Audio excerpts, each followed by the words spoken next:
Dans ce contexte mondial actuel, on ne peut parler de droits humains sans mettre au cœur l'homme libre qui dispose du mieux-être.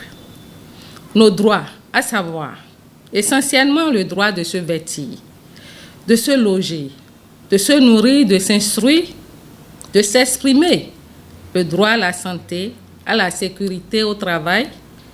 le droit de l'égalité des citoyens devant la loi, le droit de n'être ni torturé ni traité de façon inhumaine, les droits politiques, les droits économiques, sociaux et culturels, etc., ne peuvent être effectifs que lorsqu'ils sont adoptés par les autorités compétentes et connues des populations. En se plaçant à la date d'aujourd'hui, il est sans doute qu'une avancée des droits humains peut être notée au Bénin grâce aux efforts fournis par le gouvernement en matière de dotation des populations en eau, qui est une source de vie, en accompagnement des parents d'élèves à travers la provision progressive des cantines,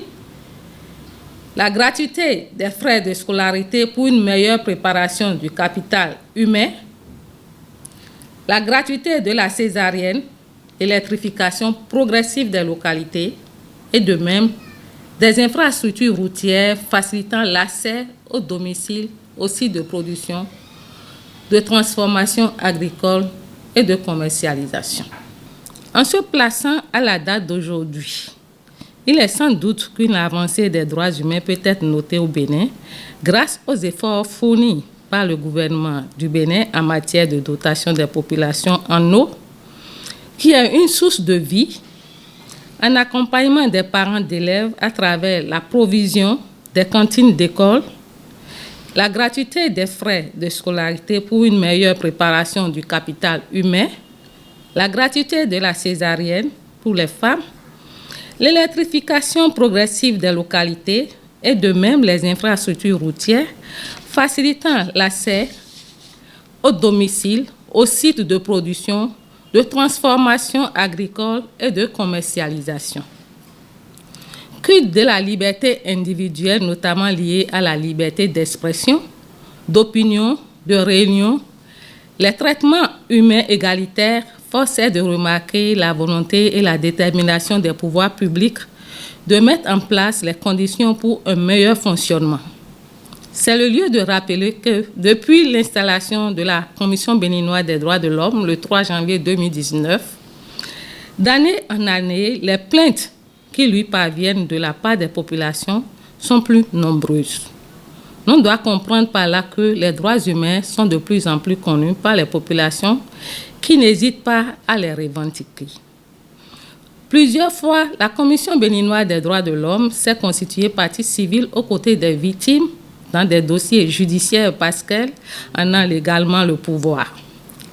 Notre avenir sera meilleur du moment où la vie humaine a toujours été une marche, une dynamique. C'est pourquoi il est admis que les droits s'arrachent. Dès lors, il est indispensable qu'avec le concours de tous les acteurs de la protection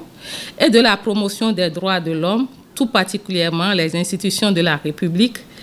et les organisations de la société civile, il faut une veille sur les mécanismes de prévention pour garantir les dits droits. Il s'induit que les défenseurs des droits humains doivent poursuivre les sensibilisations, les formations et les plaidoyers à tous les niveaux de responsabilité. L'un des plaidoyers à titre illustratif encore d'actualité est la transmission des projets de loi et propositions de loi à la Commission béninoise des droits de l'homme pour son avis, fut-il consultatif, de vérification de la prise en compte des droits humains avant le vote des lois au Bénin par l'Assemblée nationale. Maintenant, le rôle de veille citoyenne s'impose à tous les niveaux. Chacun se doit de dénoncer les violations et les atteintes aux droits humains.